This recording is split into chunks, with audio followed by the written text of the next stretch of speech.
हरियाणा, महाराष्ट्र, दिल्ली से सबक लेते हुए कांग्रेस अब बिहार में कुछ अलग तरह की रणनीति के तहत चुनाव में उतरेगी। राज्य संगठन के साथ दिल्ली में हुई हालिया बैठक में यह पूरी तरह स्पष्ट भी हो गया है। पार्टी में गठबंधन धर्म निभाते हुए सहयोगी आरजेडी के साथ चुनाव में उतरने का ऐलान तो कर दिया, लेकिन अपनी खोई जमीन हासिल करने का पुख्ता प्लान भी बनाया है। दरअसल कांग्रेस अब बिहार में लालू प्रसाद यादव की छात्र छाया से बाहर आना चाहती है।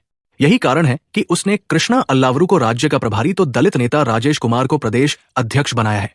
इसके अलावा कन्हैया कुमार जैसे तेजतर्रार नेता को बिहार में यात्रा करने की जिम्मेदारी सौंपी है। तीनों नेता अत्यंत पिछड़े वर्ग से आते हैं। ये वर्ग अभी किसी दल के करीब नहीं है और कांग्रेस अब इसके सहारे राज्य में अपनी अलग पहचान बनाना चाहती है। बिहार के नेताओं ने उड़ेला दर्द।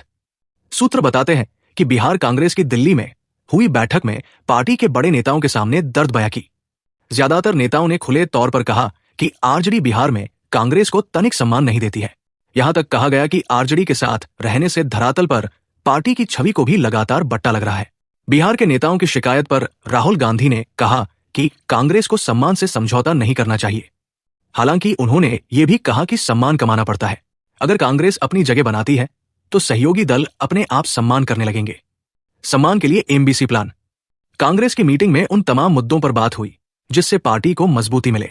इस चर्चा के दौरान पार्टी के तमाम नेताओं के बीच एक आम सहमति बनी कि पार्टी को बिहार में एमबीसी प्लान के तहत आगे बढ़ना चाहिए।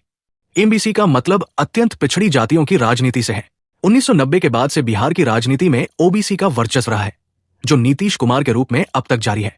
कांग्रेस का मानना है कि बिहार में बिना ओबीसी को अपने पाले में किए हुए ताकत नहीं हासिल की जा सकती है। बिहार में पिछड़ा वर्ग की आबादी 27.13% और अति पिछड़ा वर्ग संख्या 36.01% है। पिछड़ी जातियों में सबसे ज्यादा मजबूत यादव करीब 14% है, जिस पर करीब करीब लालू यादव और उनके परिवार की पकड़ बरकरार रहती है। वही कोयरी और कुर्मी मिलाकर करीब 10% आबादी है। इस बिरादरी के लोगों के बीच नीतीश कुमार लोकप्रिय है। ऐसे में बाकी बची जातियां अलग अलग दलों में बंटी हुई है। माना जा रहा है कि कांग्रेस एमबीसी प्लान के तहत इन्हीं बची हुई अति पिछड़ी जातियों के वोट बैंक के बड़े चंक को अपने पाले में करने की कोशिश करेगी। प्रशांत को लेकर खामोश। मीटिंग के बाद बिहार कांग्रेस प्रभारी कृष्णा अल्लावरू ने प्रशांत किशोर के साथ गठबंधन को लेकर इनकार करते हुए ये जरूर कहा कि इस पर पार्टी और गठबंधन के तमाम नेताओं के साथ बैठक के बाद ही इस तरह के फैसले लिए जा सकते हैं। कुल मिलाकर देखें तो एक बात तो साफ तौर से दिखती है, बिहार में कांग्रेस आरजेडी के साथ गठबंधन में बने रहने के मूड में है। लेकिन यह भी तय है कि पार्टी अपनी खोई हुई ताकत हासिल करना चाहती है, ताकि वह किसी के साथ गठबंधन में ही भी रहे तो दमखम के साथ अपने अधिकार हासिल कर पाए। बिहार में जातीय समीकरण। कुल जनसंख्या 13,07,25,310। अत्यंत पिछड़ा वर्ग ईबीसी 36.01%, 4,70,80,514। पिछड़ा वर्ग ओबीसी 27.12%, 3,54,63,936। अनुसूचित जाति एससी 19.65%, 2,56,89,820। अनुसूचित जनजाति एसटी 1.68%, 21,99,361। सामान्य वर्ग सवर्ण 15.52%, 2,02,91,679। राज्य में प्रमुख जातियों का हिस्सा यादव 14.26%, 1.86 करोड़। ब्राह्मण 3.66%, 37.81 लाख। राजपूत 3.45%, 65.11 लाख। भूमियार 2.86%, 37.39 लाख। कुर्मी 2.87%, 37.63 लाख।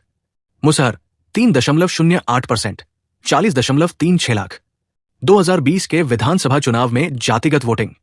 अर्नडीए इंडिया सवर्ण 60 से 65%, 20 से 25%। यादव 10 से 15%, 70 से 75%। ओबीसी 40 से 45%, 35 से 40%। ईबीसी 50 से 55%, 30 से 35%। एससी 35 से 40%, 50 से 55%। मुस्लिम 10 से 15%, 70 से 80%। सीटों का परिणाम। ओनडीए 125 सीटें, Bhajpa 74, JDU 43, VIP 4, HM 4। India 110 सीटें, RJD 75, Congress 19, CPIM 12, CPI 2, CPM 2, अन्य 8 सीटें, एआईएमआईएम 5, बीएसपी 1, एलजेपी 1, निर्दलीय 1।